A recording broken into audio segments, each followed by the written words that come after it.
Welcome back to the Metal Exchange. Justin and Chris back again for the second time, going over to the UK as we talk about Threshold's Hypothetical album from March of 2001. But before we talk all things progressive metal, how are you, my friend? I'm good. I love this back-to-back 2001. I chose power metal, you chose prog metal. Not terribly surprising, probably, for those that know us, but two bands that I absolutely love that sound nothing alike. So I'm excited to talk about, Threshold and some news and some new stuff. And it's just, like I said last week, it feels good to get back into the routine of things. And we'll make sure to remind me to talk a little bit about some changes to our social media patterns as well at the end of the show. Make sure you remind me to mention that, because I do want to point that out as well, that we're going to try to change things up a little bit, make things a little more interactive and a little more different and interesting. So lots of good stuff. So I guess I shall ask you, what have you been listening to recently? So it's funny you should mention that. There's every so often there's an album that comes out which you have expectations for, but it really actually exceeds the expectations, and it's nice when that happens. I thoroughly enjoyed, wait for it, the new Temple Balls album. Now, for those that don't know who this band is, the name is just as ridiculous as it sounds. I can't justify the name. They're a Finnish band. They play that style of melodic hard rock or metal that's a callback to the 80s. Very, very catchy riffs, very catchy choruses. And they've now released several albums over the last 5 or 7 years. But the last 2 or 3 in particular have been getting really some attention, in this space. And I have to say, this new album is absolutely, positively no exception. Have you had a chance to check out this self-titled album? Because it's really, really good. I haven't yet, although I do have a copy of it, thanks to our friends at, which label are they on? Frontiers, for sharing it with us. So I look forward to checking it out. I think it technically, it came out last week, so it's on my list. I'm like a week behind on releases. I also saw that I saw this name pop up in our email, and I'm like, why do I know this name? And it was the band Unchosen Ones, and it reminded me of when we kind of blindly did an episode on their album at their request. It was their debut album, and now they have a second album coming out called Divine Power Flowing. And so I've added that to my queue as well. I haven't gotten to that yet, but it was funny when I saw that name. I was like, why do I know that name? Yes. That was, I believe that was that might have been the first episode we did after launching the Patreon. I remember there was some sort of anniversary involved with that, or maybe like when we started doing video podcasts on YouTube, something like that. But I'm curious to hear that. So it's on the list with Temple Balls and also the new Wolverine album, which I haven't had a chance to listen to yet either. Yeah, lots of good stuff. I did have a chance to check out the Wolverine as well. The Unchosen Ones is on my list. But another song, I guess, that's worth mentioning, and band, of course, Twilight Force is signed with Napalm Records and released a new single, which I really, really enjoyed. Did you have a chance to check out their new single, and what were your thoughts on this? I thought it not only was a great song, but I thought the production was just stellar on this. And if this is any indication of what the new album is going to sound like, it could easily be the power metal album of the year. Yeah, this their last album was my album of the year, so it's expectations are high. I really enjoyed the new track. I will continue to repeat myself in saying that, like, I really had I had some doubts when I believe it was Christian left the band and Alessandro took his place, but now, like, Alessandro's voice, I feel like, is just perfect for Twilight Force. And you throw in Kristen's vocals, and the two of them together really make a great team. I feel like the band is just it's continuing to climb up and be like one of the premier power metal bands. I guess since we're talking about them, I'll mention the fact that they bowed out of the Warriors of Steel Festival in Norway in May because they were invited to join Ailstorm on their,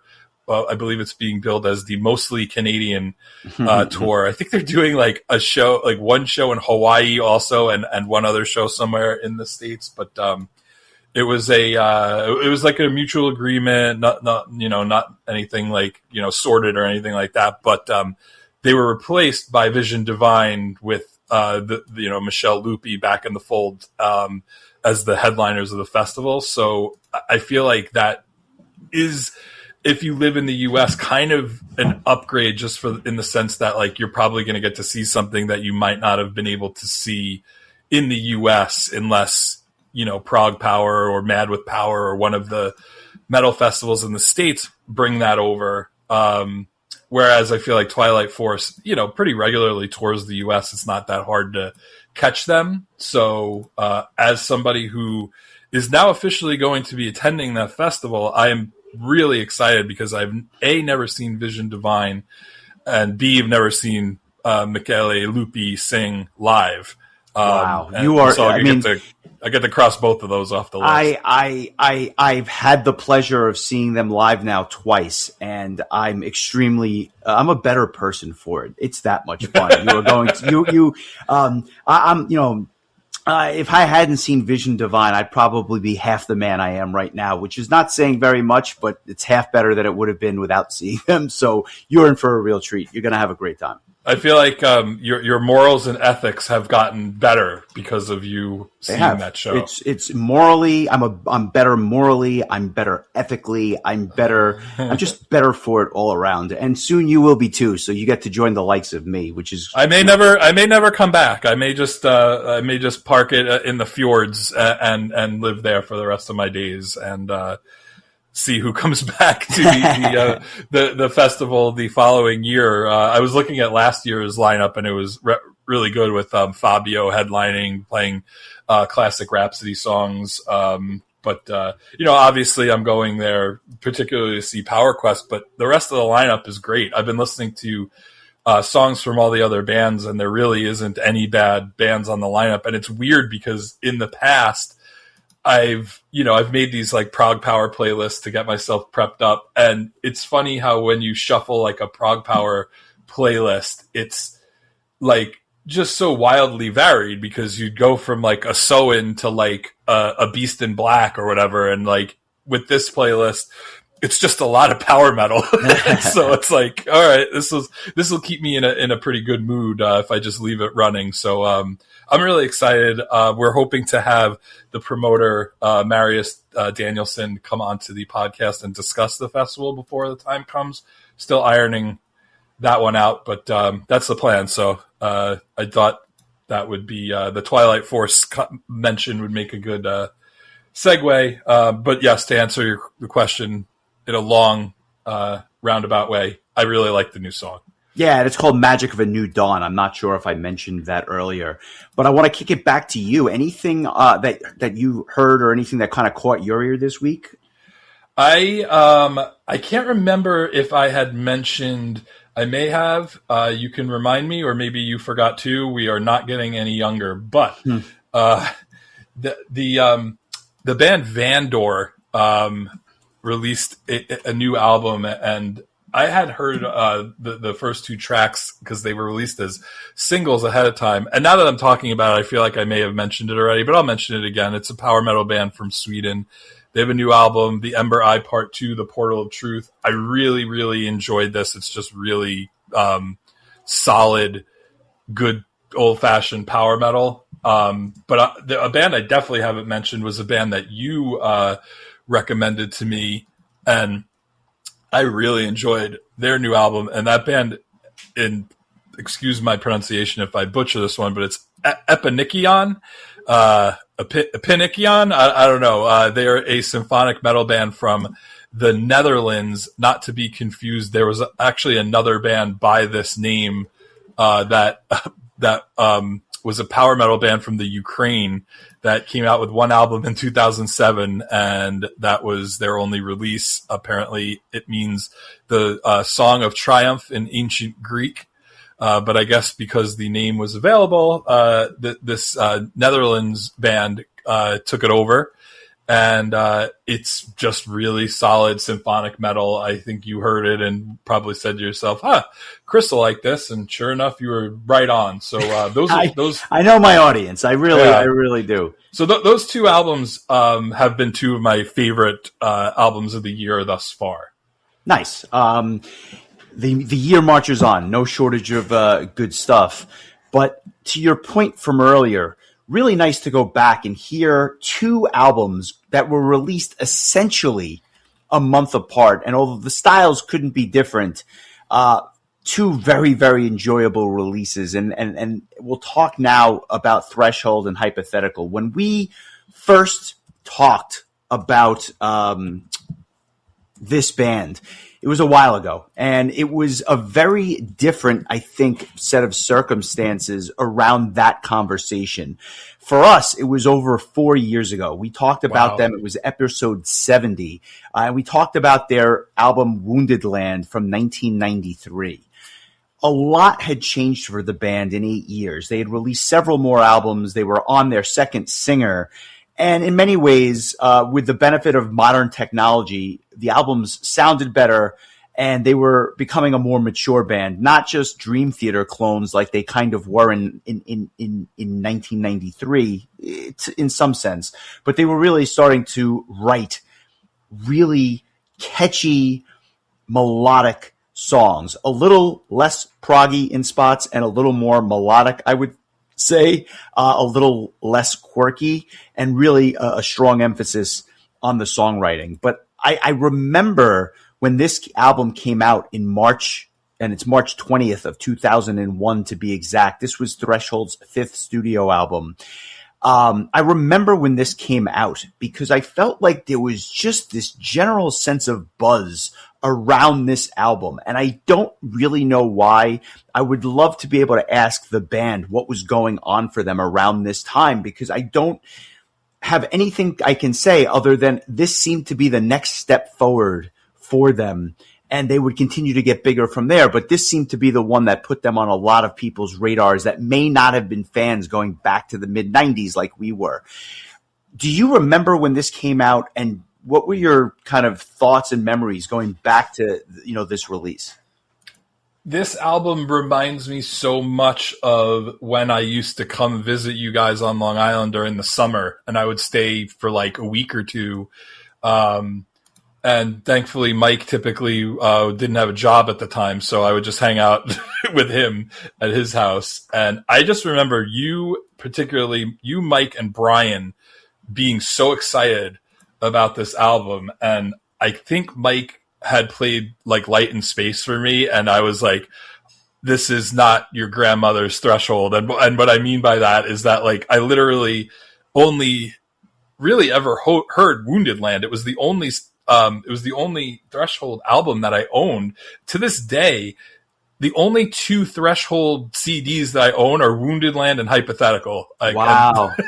So I never went back and like got the actual physical copies of their back catalog. And there's a lot of stuff. I had always thought that this was Mac's first album with Threshold. It's actually his second one. I believe he sang on Clone, which was the album that preceded it. And then I think we talked about the last time we talked about Threshold that like there was kind of this back and forth between Damien and Glenn as their vocalists. Right. And I think I said second. It's actually their third singer because Glenn had already performed with them on Psychedelic Attested. And so like they're on their third singer at this point in almost 10 years.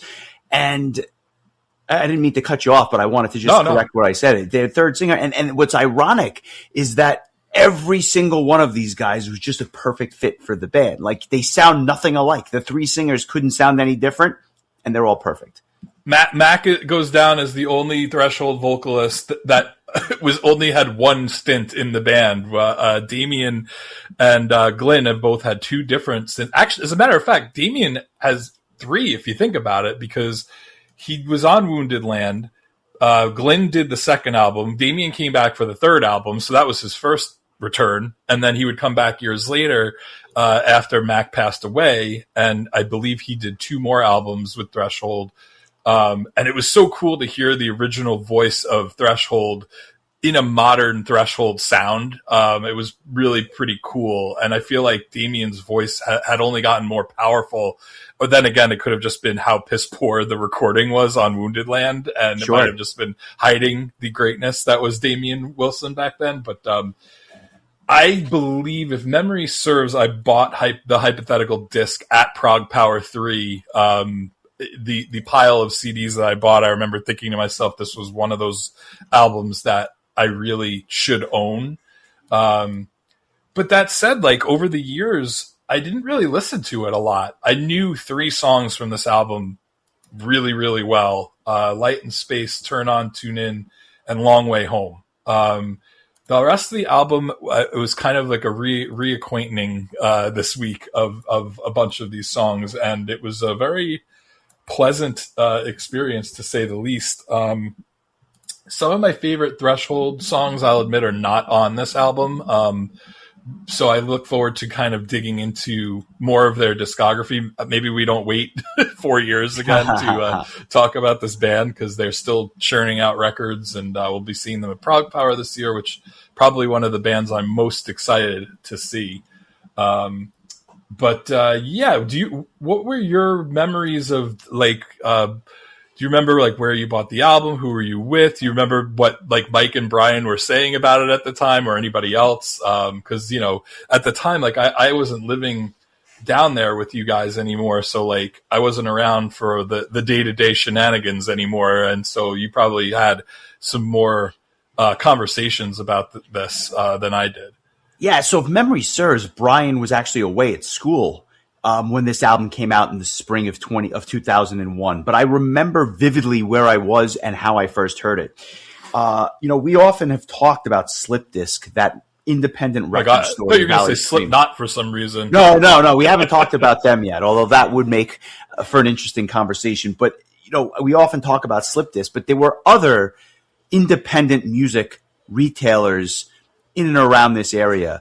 Did you ever go to a place called Music Arcade in Westbury? Was it on Old Country Road? Yes, it was. Yeah, like once, I remember. Okay.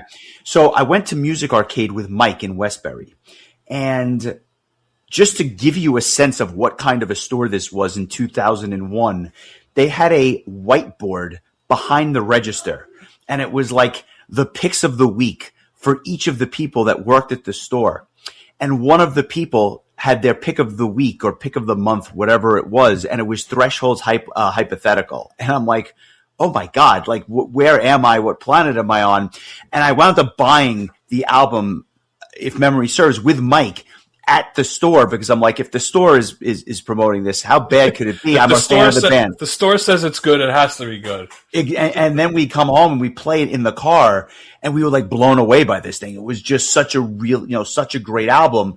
And what really stuck out to me was the production, because as good as Wounded Land is, it suffers from the era in which it was created. And then by 2001, it was sonically, this was just such an improvement, even though I was familiar with a little bit of the material in between the two albums. And so that's really what the genesis of the story was. And it immediately shot up my list and became probably my favorite Threshold album of the first 5 releases.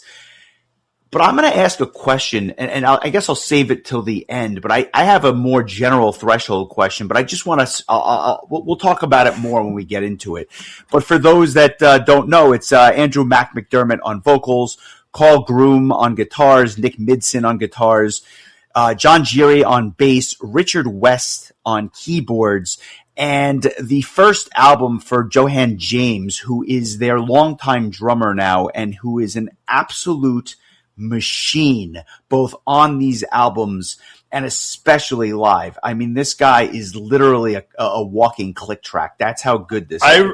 I remember when we saw Threshold at Prague Power 3 that he really stood out to me, not only because he was like one of the first African American metal like players that I ever saw live, maybe the first, but he was just so good. Like, and he was really into it, what he was doing. Like, you could not take your eyes off of him. I was really, really impressed by him just in a live setting, and that set might have been what inspired me to buy this album at Prague Power. It was cool that I actually got to see that.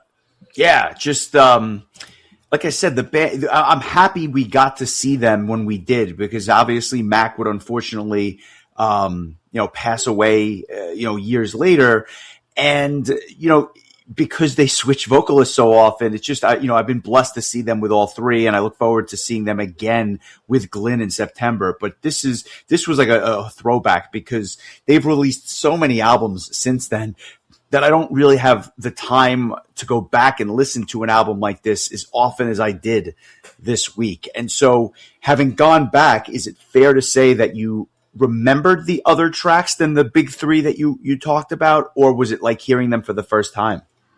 There were like parts that like kind of struck me, but for the most part, they felt pretty like new to me. I mean, it really could have been like decades since I listened to some of these tracks. And my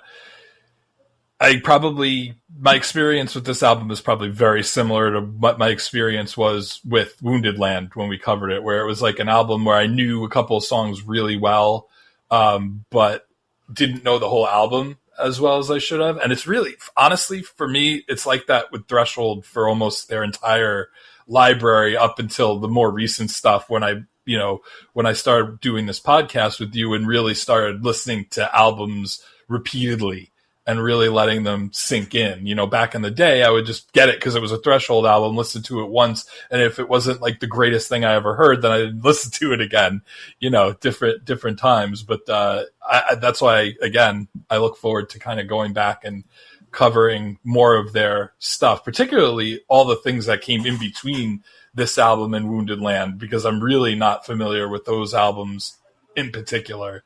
Well, I'll make a pact with you right now that we don't wait 4 more years to cover them. And enough. Half the reason is if we wait 4 years to cover every Threshold album, we may not get through the discography before we're getting gone. They'll have 2 more albums out by then. That's true. They'll have more albums out, and we may not be here to cover them. So anyway, I say that all to say I'm glad that we got to go back to this. And it opens with the aforementioned Light and Space. This may be one of, if not their best opening track. Now, they've got some great opening tracks, but I think this is up there with the best of them. I always love those spacey sound effects that kick this thing off before that opening riff, but what a riff it is. And the guitars and the keyboards going back and forth on this song are just as good as it gets as far as I'm concerned. And what really makes it, I think, a memorable tune is not just the catchiness of the chorus and the verses, but really the keys bring this entire thing to life. The verses are heavy, and then there's that ethereal chorus, which is just such a good way to kick this album off. And although it's not their proggiest song, this is the type of music that makes this band absolutely great. And then the cherry on top is Mac's vocal performance, which when you combine that with just the A+ solos during the instrumental section, this was a song that blew me away when I first heard it, and it continues to blow me away 25 years later. It is just a timeless tune. Yeah, well said. I that was quite the introduction to this album. I have to say, like, you talk about going to the store and buying a CD. Like, boy, do I miss that feeling of getting into your car, opening that CD that you just bought and listening to it on your way home, like not even waiting until you got home. I can only imagine what it was like to get into a car, put on the CD, play Light and Space at full blast in your car, driving down the Meadowbrook Parkway or the Wantaw Parkway or whatever, and just being like, I didn't experience that, but I remember the first time Ralph played Star One for me in his car and just blasted Set Your Controls. And I was just like, holy shit. I immediately went home and bought it. Like, I was like that blown away by it. And that's how I felt when I first heard Light in Space. I was like, that's the song you write to hook somebody into a band. And like, that really was the true beginning of my love affair with this band, because as much as I always enjoyed a couple of the tracks from Wounded Land, like I said, this was like where I was like, oh shit, yeah, Threshold is a band that I should be paying attention to every time they release a new album, you know, and then seeing them live just really put it over the top. But this has always been one of my all-time favorite songs from them. I thought for sure it would be my song of the week, but there were some other songs that really caught my ear that I didn't know as well. And I feel like most people probably know this song pretty well. So I'm going to go in a different direction. But one of the nice things about this album that I purchased at Prog Power is that it happens to be the special edition or limited edition copy, and it happens to have these little blurbs. And you know how much we love blurbs here at the Metal Exchange. These blurbs are from the actual band members. And for Light in Space, Richard West, who happened to be the man who wrote the song, said, "This was probably the most challenging track to record for all of us, as it flicks through a lot of time signature changes that are much easier to hear than they are to perform. I wrote the song walking around the Czech Republic during the summer with a pen and notepad, as I often prefer to write without the constraints of either time or an instrument, and just let the words and music float through my head. Later, I recorded the demo at home without guitars, so it was only when we got to the studio that Carl discovered how alien the guitar riffs are going to be to his normal way of playing." And there is something kind of like, granted, it's a song called Light in Space, but there is something that's kind of spacey about the keys from the very beginning. Yeah. That like, once this song gets going though, like, I mean, you hear like Johann's like drum fills and these wild like keyboard patches and this really just crunchy like electric guitar. And then, like you said, Matt comes in there and I remember being so impressed with his vocals right off the bat, and he was such a good live vocalist too. So yeah, hell of a way to kick things off, and just a super memorable song that I never ever get tired of hearing. Yeah, definitely. Again, going back to that word timeless, this is certainly that. And then you get to Turn On, Tune In, which was another one of the songs that you, I guess, had remembered fondly from this album. What are your thoughts going back to this track? This was never like one of my favorite Threshold songs. It's solid. And I still feel that it's a solid song. It's probably towards the bottom of the tracks for me on this album, if I'm being honest. It might even be like one of my least favorite songs on the album, although that's not really like a knock. I really like the album just in general, but I just really enjoy some of the other songs a bit more, and it might just be because I've heard this song more often. But it's a little bit more of like a mid-tempo song compared to Light in Space. This is a band that does a really good job of balancing the different tempos and the different styles of songs. I think this is a good choice to follow Light in Space. It's not like Ravages of Time or Narcissus, which are like the longer tracks on the album. I don't think you want to dive right into a long, windy prog song after Light in Space. I think this is a good choice for it. I think I like the lyrics more than anything else on this track, but I think maybe you like it a little bit more than me, so I'll turn it to you.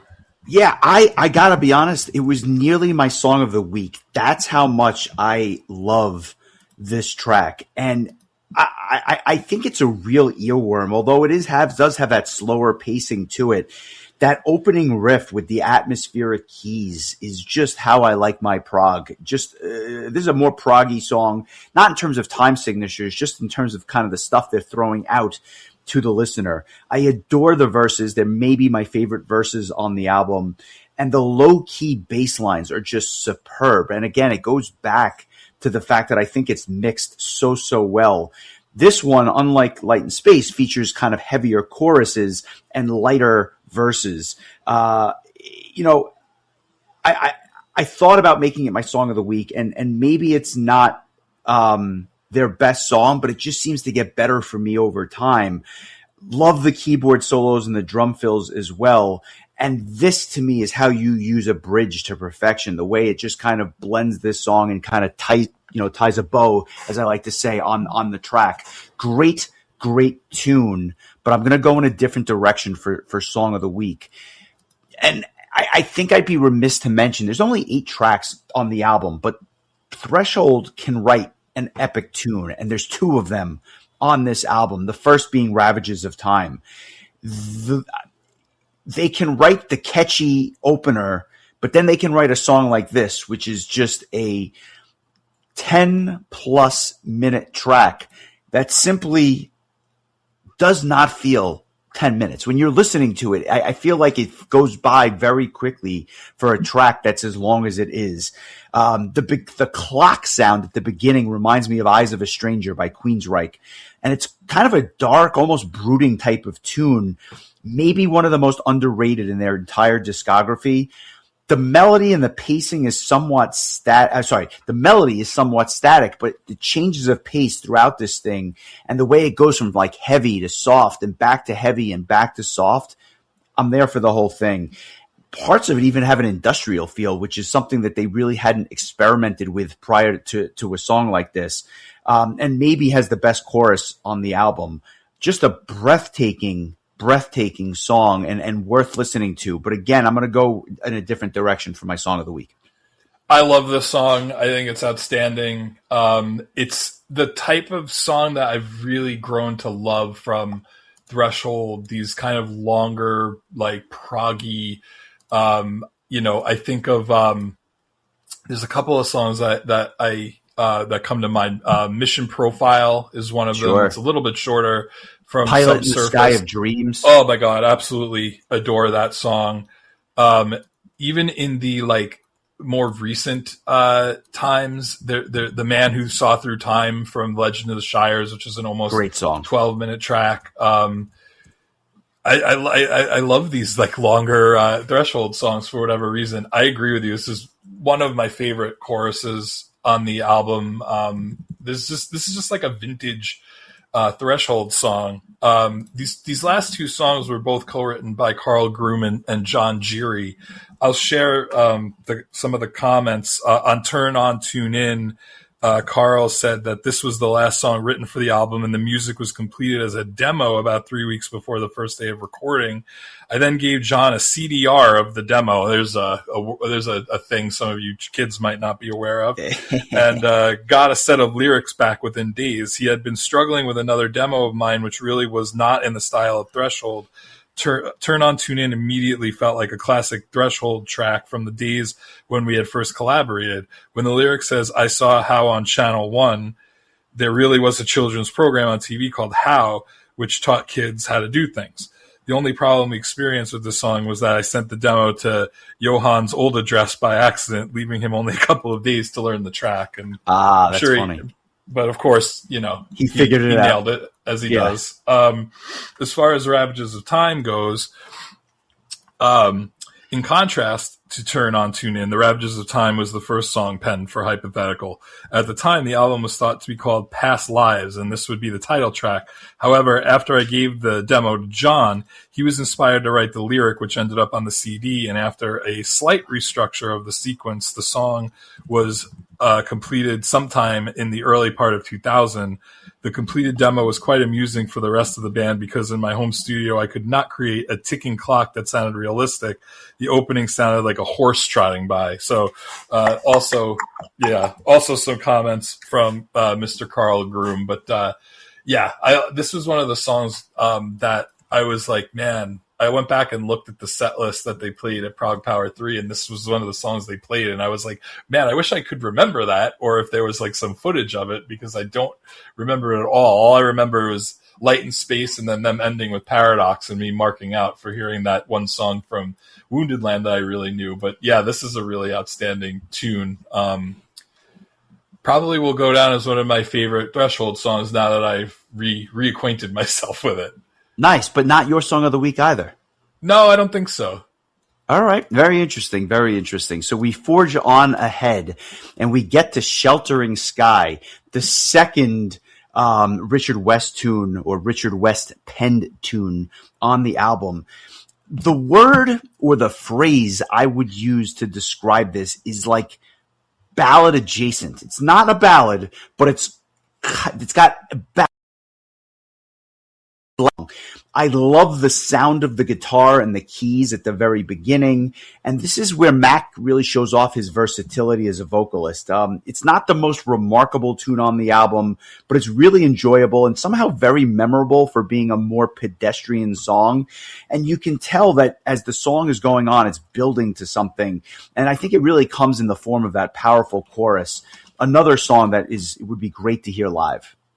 100%. In all honesty, I wouldn't be sad to hear this entire album performed live, which they're doing to celebrate the anniversary. What I don't know is whether or not we're getting that in Atlanta in September. I would not be sad if we did, although there are a ton of songs from other albums I would love to hear. But that's kind of the double-edged sword when it comes to bands playing entire albums. Is that it kind of you get to hear some deep tracks, but also you miss out on some other stuff that you might have liked to have heard from other albums. That said, I would not complain. I like this song. I don't like it nearly as much as The Ravages of Time, if I'm being honest, but it does have that really classic Threshold kind of sound that really like distinct piano sound that is less synthesized and more like actual piano sounding. It really does kind of come across like it's going to be like a ballad, and it kind of isn't. It's just kind of more like a slower prog song, but it's a solid tune. It's not one of my favorites. Comments from Richard West. This is probably the closest we get to the Threshold power ballad thing on this album. Originally called Oceanbound Part 2, the initial piano lines with the atmospheric backdrop once formed part of an early version of Sunrise on Mars from Clone, which I'd started writing before I joined Threshold in 1992. The verses were originally going to be part of the slow section, Oceanbound, but I sat down at the piano one evening, and before I knew it, there was a whole song there. So, God bless. Yeah. Do you have any thoughts on whether the first half or second half of this album is better, or do you find it relatively consistent, finding certain tracks outstanding and others just being very good on both sides? I think if I had to choose, I think I slightly lean towards side 2 or the last 4 of the 8 tracks, and I think Oceanbound really kicks things off in a great way. It's another just one of those, kind of mid-tempo. I mean, it's really just kind of a typical Threshold sound, but like they have a way of taking a song and just making it super catchy. The vocal lines are catchy. The guitar riffs are catchy. Like the soloing is catchy. It all just comes together in such a great way. And like you said, like the production is excellent. I like this song a lot. I really like pretty much all of the songs going forward a lot. I would say Turn On, Tune In, and Sheltering Sky are probably my 2 least favorite songs of the 8, which is probably why I lean slightly more towards, side B, so to speak. But I really like Oceanbound as this kickoff to quote unquote, side B. I remember this song well, but I don't know that I ever appreciated it as much as I did this week. I appreciated it so much that I actually am making it my song of the week. So let's give Oceanbound a listen. We'll come back and I'll tell you exactly why I chose it.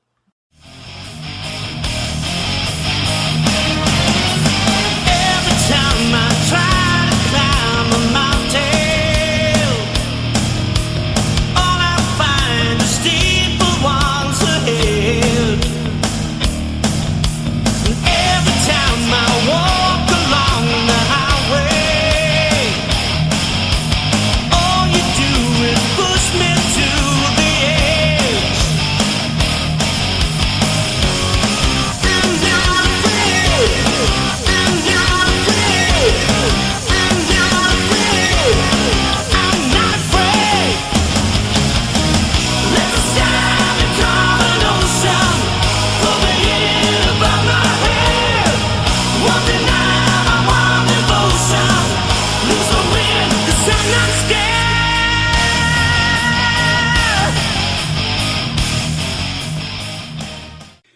This track reminds me a little bit of Fate's Warning, and I never really noticed that until this week, but there's something about this track that has like a late era Fate's Warning feel. Love how the bass lines complement the guitars as well as they do. But the song itself is just this upbeat toe tapper with amazing keyboards and an amazing riff, and it has like a refreshing feel to it. Not that the rest of the album is stale, I don't mean it in that sense, but it's just this like refreshing, upbeat kind of vibe. Nice crunch during the verses, and the chorus is just a complete earworm. But what makes this track stand out, and I mentioned one of the other ones before, but the bridge on this song with the soaring vocals and the melody, top notch. And I'm not saying I slept on the song, but I don't think I realized just how much I enjoyed it. So I will sleep on it no more, and that is why it was my song of the week. And I'm not sure that it was close. I think the first time I heard it, it was almost like I had a revelation about this one. What are your thoughts on the classic Threshold singing into what sounds like a megaphone effect? I kind of like it. Like they do it a lot on some of these Mac albums, but it doesn't really bother me because it seems to be used appropriately, if that makes sense. I kind of like it. Yeah. Richard continues on his comments about Oceanbound. This was the first song that I wrote for the new album, and I originally started working on it while we were on tour promoting Clone. When we got it to the studio, Carl changed the intro and end sections quite a bit to make them fit the band style a bit more, and Nick added some wonderful extra guitar parts during the slow section of the song. The distorted vocals that shout "I am not afraid" in the song bridges were originally going to be put through a vocoder to sound like the effect used on that Cher single, but in retrospect, I think the effect we used was better. So I wasn't expecting to mention Cher on this week's episode. So I believe that he's referring to the Do You Believe in Love that like blew up. Like Cher hadn't had a big hit in a while, and that song like blew up in the late 90s, early 2000s, like to the point that even I was aware of it. So like I actually know that's what the barometer, then you know you got something. Yeah, if I've heard a Cher song, that means it's a pretty big deal. So yeah, I definitely know which song he was referring to there in his comments. Nice. And we forge ahead with Long Way Home, a collaboration, if you will, with Richard West and Nick Midson on guitars. It's really Midson's only writing credit on the album. What do you think of this track? Because with the way this album ends, you've got Long Way Home, a ballad, and then another epic track. Thoughts on this song with almost a jazzy kind of feel to it? This was a song that I believe when I made a mix CD with a lot of the discs that I purchased at Prog Power 3. This was one of the songs that I had on the playlist, following directly after the first track, which was Fall Into Oblivion by Silent Force, who also performed at that Prog Power. And I had never heard that song before, and I liked it so much I walked right over to the vendor and bought a copy of the album. That's how much I enjoyed Fall Into Oblivion by Silent Force. They literally sold an album off of playing a song live, which I think is kind of cool. This is, man, I'm looking at this playlist, and it's such a throwback to just this time, like, One by Fate's Warning and Jerusalem by Ed Guy, and the first Circle to Circle album, Lost Horizon, like just this is like a lot of bands' debut albums, Pagan's Mind, Dragon Force, like these were like this was kind of like the new era of metal at this time. The first Master Plan album, the debut Shaman album. So that's what this song makes me think of. It makes me think of that time because I just, for whatever reason, I think, come to think of it, if memory serves, when I made this playlist, I asked Mike if he would recommend a song from this album that wasn't Light in Space, because I think I had used that on a previous playlist, and this was the one that he recommended. So I've always been a fan of it. I think I just may have overplayed it a bit over the years. I always felt like the chorus like was going somewhere, and then it didn't get to where it was supposed to go. Like, did you ever hear a song and just like picture in your head what the melody is going to be ahead of time. And then when it's not that melody, you're kind of like, oh, and it's like, obviously the guys in Threshold know how to write a song better than me, but it's almost like you create this expectation in your head of what a song should sound like. And then for whatever reason, you never forget it. And so it just like completely like is connected to that song from forever. I feel like had I not known this song and I listened to it like now for the first time, I probably would have liked it more. I think it's just probably suffers from being overplayed over the years, but it's still a very good song. Yeah, I like this one, but it's maybe my least favorite on the album. But again, I'm comparing it to other songs that I absolutely adore. And like you mentioned before, like about Sheltering Sky, it feels like it's going to be a ballad at first. Oh, yeah. I mean, a jazzier ballad, I admit, but the song gets surprisingly heavy with those guitars that are really on point. Verses are a little bit straightforward, solid enough, but the chorus it goes back to that jazzier vibe, and it's rather catchy, and I love the multiple vocal lines. You hear Mac doing like layered vocals of himself. Kind of a standard fare Threshold song, but there's nothing wrong with that, right? It's just a little repetitive, and so I that's my knock on it. But I happen to love the two tracks that come after it, and it starts with "Keep My Head." Before you get there, yeah. I'll read. This is the only track that has songwriting credits for Nick Midson. Yep.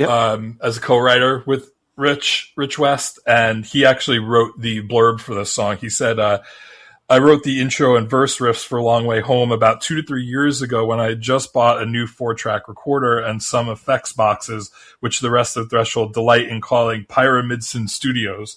The tape was buried in a pile of cassettes with various riffs and unfinished songs on, with most of which are too awful to listen to again. Anyway, I dug out this particular tape and played it to Rich one evening, and he said it was ideal for a song he was working on.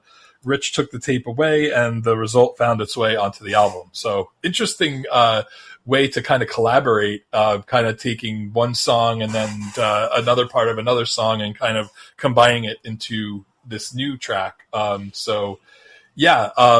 interrupted you, but I'm 100% with you. These last two tracks, I'm to this point, even now, struggling to decide which of these two I want to be my song of the week because they're both really good. I think I'm going to wait for the grand finale, though, in honor of our friend Lex Luger. But not to steal your thunder, but I go for it. I want to hear your thoughts on Keep My Head. This blew my mind, because I feel like I kind of remembered like portions of it, but what I didn't remember was like that keyboard patch that's used at the beginning of the track is very Final Fantasy. Like reminded me of the like Final Fantasy 8, 9, 10 kind of era of Nobuo Uematsu. That's two episodes in a row. His name has been mentioned, by the way. But then once the once the guitars and the drums come in, it starts to feel like kind of a prog ballad. But man, I really like it's a really beautiful song. I love the lyrics, especially. What is it? I'm trying to find if I can only keep my head when everyone is losing theirs, boy, is that poignant. Just a really, really, really beautiful, really great song from Richard West. And I feel like I even get like, a little bit of, a vibe of like the project he does with his wife, League of Lights. It's almost like kind of like the softer side of Threshold in a lot of ways, but I love Richard's songwriting and I love his keyboard playing. And this one really took me by surprise. It's not my song of the week, but it might be my biggest surprise, going back to this album. Just a really outstanding tune. That's awesome. I love that. I didn't hear the Final Fantasy sound in the beginning. I actually heard a lot of Riverside. I thought it was kind of the patches they used remind me of like early Riverside. When you play Final Fantasy X, you'll get up to a point and you'll be like, "Oh my god, it's Keep My Head from Threshold," and then you'll call me and we'll talk about it. So fair enough. I mentioned to you offline I have to play that game, so that timing is beautiful. I love that blend of the percussion and some of those other sound effects that you hear during the verses. And the chorus has like a bigger sound, very melodic, but not quite over the top.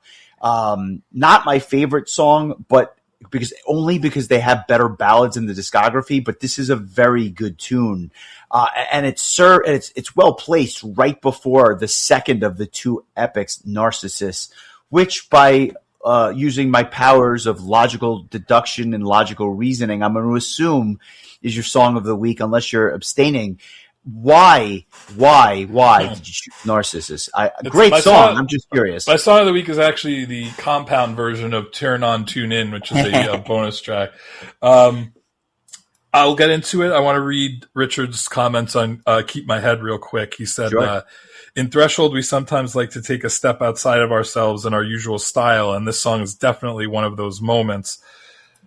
Although it's not a typical Threshold song, the guys always seem to have a way of making songs work for the band. I wrote it a while ago on an old electric piano running through an ancient Pearl phaser pedal, but the whole thing was too hissy, so we resorted to using modern effects for the recorded version. Carl later added a couple of acoustic guitar lines, and the song came to life.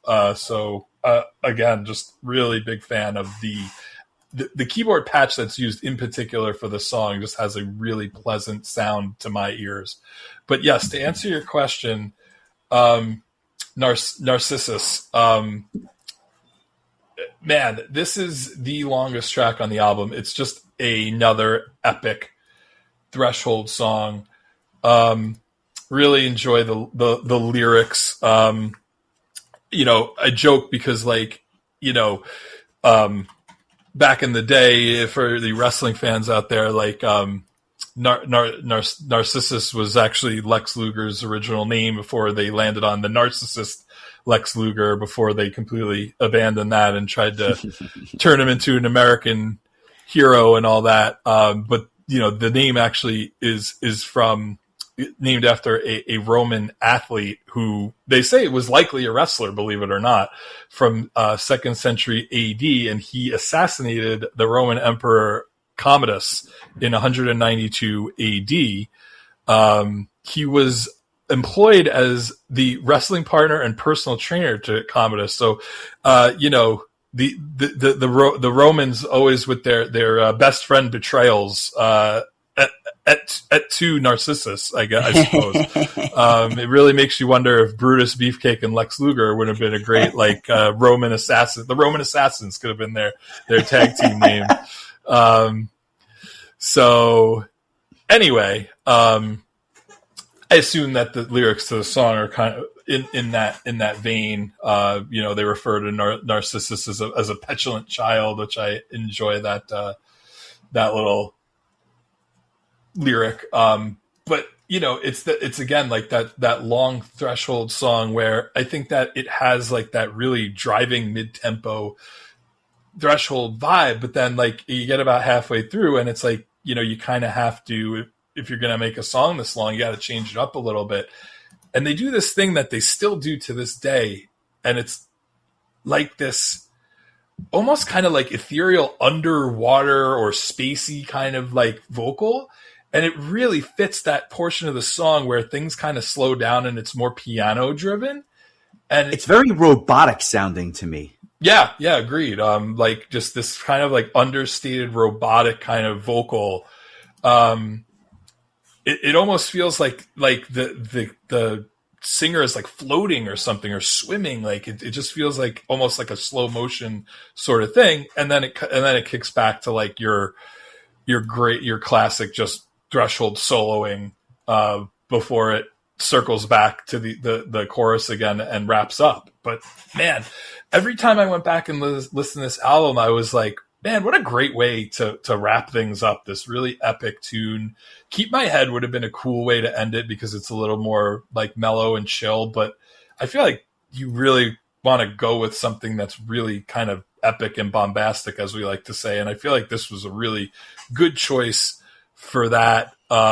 This was another combination effort between Carl Groom and John Geary. As you guessed through your powers of deduction, it is my song of the week. I'll read Carl's comments about it, and then we'll give it a listen. And I'd love to hear your thoughts on this song that I really ended up enjoying quite a bit. Carl says, "This song took a long time to craft and shows more of the progressive influences of the band. Although I had a large amount of the material for a long time, the arrangement was very difficult to get just right. I could not leave it until the whole song flowed when I listened to it in the car." It's good reasoning as far as I'm concerned. To my disappointment, John was able to fit a lyric he was working on independently to the song in quite a short time without struggling in the same way as me. In fact, I remember John had the title as far back as before the band were signed, and the opening bears a passing resemblance to the song Heart and Soul from our second tape, The Cult of the Immortal. Narcissus includes Mac's friend Holger on backing vocals during the vocoder section, who came over from Germany with him during the recording. So interesting little anecdote there. Let's give it a listen, and I look forward to hearing your thoughts on Narcissus.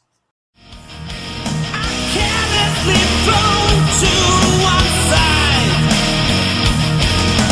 Oh, Narcissus, you petulant child, admiring yourself in the curve of my eyes. Oh, Narcissus, you angel beguiled, unseated by self, you do nothing but die. Oh, Narcissus, you treacherous child, admiring yourself in the curve of my eyes. Oh, Narcissus, you angel beguiled, unseated by self, you do nothing but die.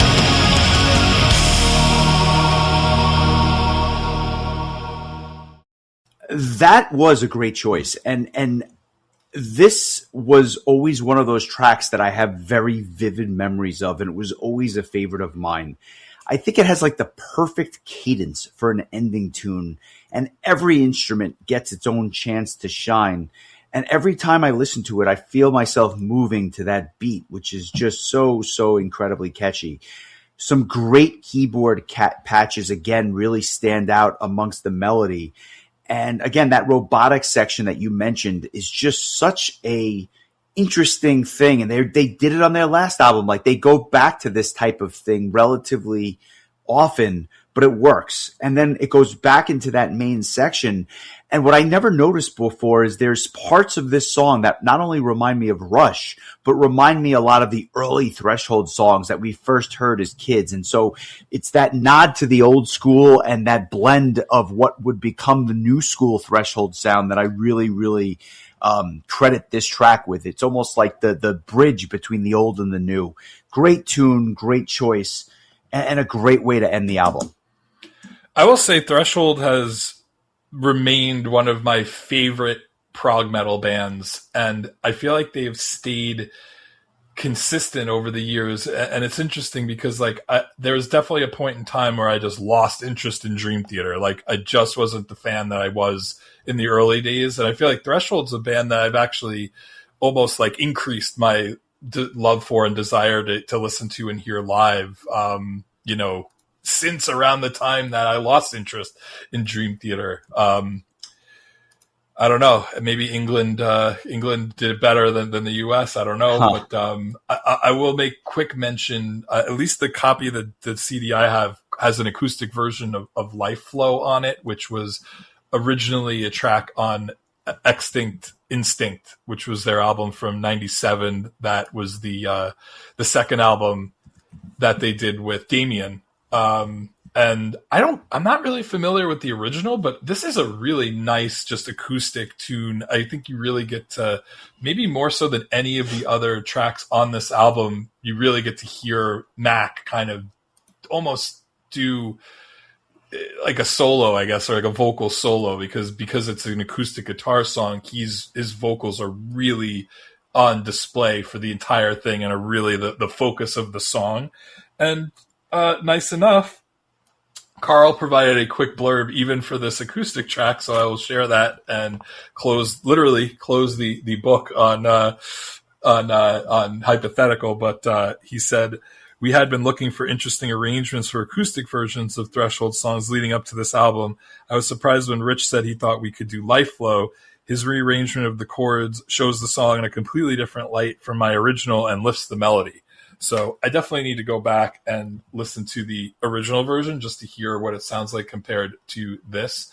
Yeah, all in all, this was lovely. I'm super glad that you chose this album. I think that it really kept us in that state of mind that we were in 2001 after talking about Freedom Call's second album. I have to say this is probably one of my favorite like 1-2 punches that we've chosen in our time doing the podcast. So good stuff. I'll turn it over to you. What is your score for this? Just as a reminder, we both gave Wounded Land an 8 out of 10. So I think I'm at like an 8.25, probably an 8.5, but like somewhere in that range. I'm gonna go with an 8.5. I think it's that good, and I want to hear your score. But before we move on, I've got one last Threshold question for you. But what is your score for this album? I'm actually going to give it the same score you did. So we are in a dead heat on Threshold scores so far on this podcast. But I think that it's a very well deserved 8.5. So here's my question. I alluded to this earlier. You know, we gave Wounded Land an 8, this 8, and an 8.5. But as I go back and I listen to these albums, the consistency for this band, despite the lineup changes, is nothing short of remarkable. And we've talked about bands that are just so consistent on the podcast. Epica, Amorphous are probably the two stalwarts, bands that just album after album after album release very good to great albums. Virgin Steel. Time. No, I'm just kidding. Yeah, well, listen, I mean, they've got good ones. I don't know if I would say the last one was good, but that's neither here nor there. Kidding aside, would you put Threshold in that same vein as Amorphous and Epica? Obviously, it's a different style, but when it comes to prog, they might be the most consistent of the bunch. As I mentioned before, like I don't know their discography quite as well as I would like to, and again, it's a little bit overwhelming because of the amount of albums they have, and so I think I will use the podcast as an excuse to go back and listen to them one at a time. But like if I just base it on my handful of favorite songs from each of their releases, then I 100% would put them in that category of consistency. And what I think even adds more fuel to that fire is the fact that, I mean, I've only seen them live twice, but they've absolutely blown me away both times. I was kind of not, I wouldn't say I wasn't looking forward to the last time I saw them live, but I was a little hesitant just because I knew that they were going to be playing mostly material off of Legends of the Shire, which I think was their most recent album at the time. And boy, by the time that set was over, I didn't give a shit that was most of what they played. They sounded so outstanding that like all I cared about was just sitting there and watching them play and listen to them play. So for that reason, I'm just absolutely psyched to see them again later this year at Prague Power. I just think that they're that good of a live band. So I very much enjoyed their previous album, Dividing Lines, as well. But it's some of these I don't really know the two later Damien albums as well as I'd like to. Although like I think that it's weird. Like I listened to the opening track on those two albums a million times. Ashes on March of Progress and Watchtower on the Moon, from For the Journey are like two of my favorite Threshold songs. They're so good. I love those just songs that just come out swinging, much like Light and Space did on this album that we discussed. They have a way of opening an album. Mission Profile that opened up Subsurface. Like there's just some really just killer tunes. That Phenomenon was the opener for Critical Mass. Like just a lot of really good songs. So I look forward to continuing to scrub through their discography, and I'll let a little bit of the cat out of the bag. We plan on having Richard West back with us. Hopefully that episode will follow a couple days after this one, if all goes according to plan. But he's agreed to chat with us again about this album that really is a totally different era of the band compared to when we discussed Wounded Land with him. So looking forward to that for sure. Yeah, that is very well said. I want to go over just a couple of news items before we talk about next week's album, which is a trip in and of itself. Arch Enemy has announced a new singer and shared a new single. Arch Enemy has retained Lauren Hart, the former singer for Once Human, who has joined the band, and they've released a new single, To the Last Breath. I've not had a chance to hear it yet, but I can tell you that I have seen Lauren Hart live, and she is a tour de force. So I have big expectations for the next iteration of this band. Have you had a chance to hear the single yet, or not yet? I listened to it briefly when we first started talking, just in the background on low volume. So I got kind of a little bit of a sense for it, but I definitely need to listen to it at full blast. But it sounded pretty good from what I could hear. It sounds like Elisa is going to be starting her own solo band going forward. I know that there was like rumors that Angela Gasso was going to come back to be the singer of Arch Enemy. I'm kind of glad that they're going with something a little bit different. And it's interesting because I saw a comment from one of my Facebook friends who had said, like, when he first heard Lauren Hart, he said something to the effect of, like, there's something Arch Enemy-esque about her. And so, like, I guess it was a little bit of, foretelling.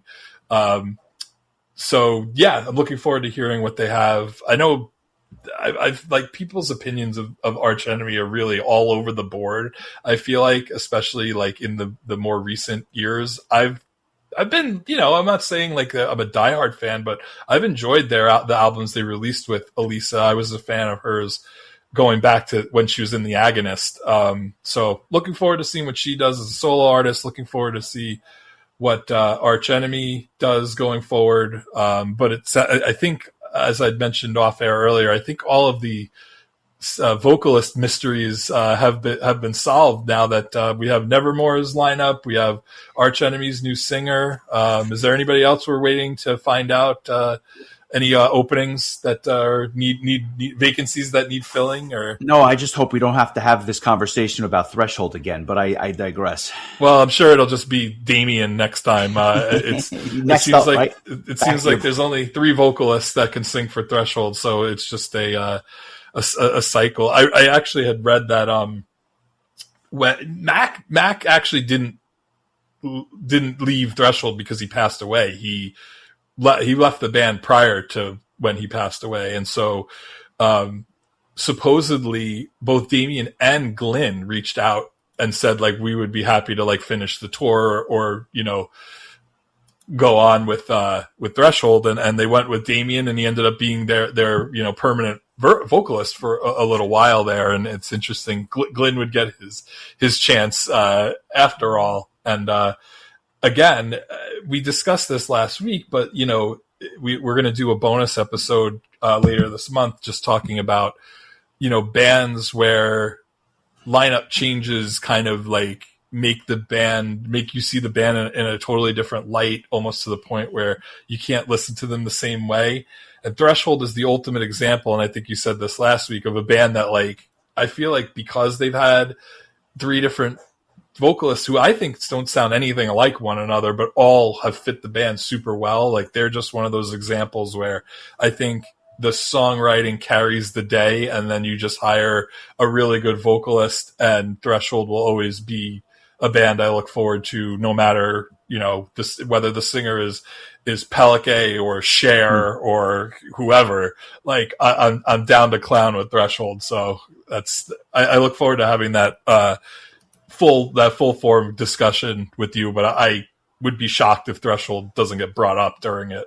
Oh, no doubt about it. No doubt. And then finally, Foo Fighters back again with some new music. They have announced their new album, Your Favorite Toy, and have shared the title track from their 12th full-length album, which I believe is coming out later this year on April 24th, to be exact. So that is going to be interesting. Always good to hear new music from those guys. And that wraps up the news section for this week.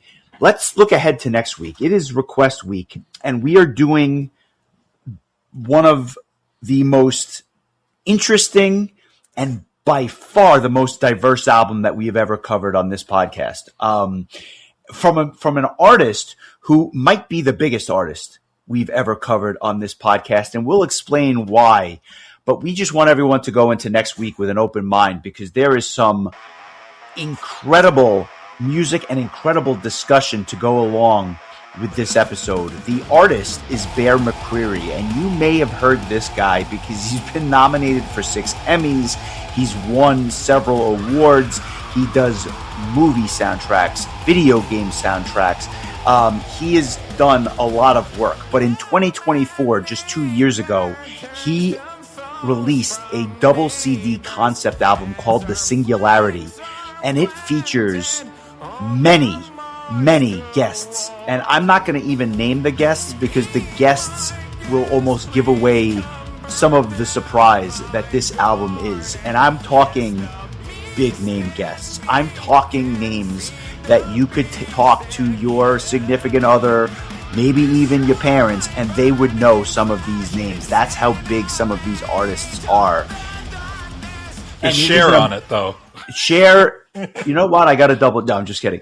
Cher is not on it, but this is one of the most insane amalgamations of music that I've ever heard, and I'll just leave it at that. And so next week we cover The Singularity in long form.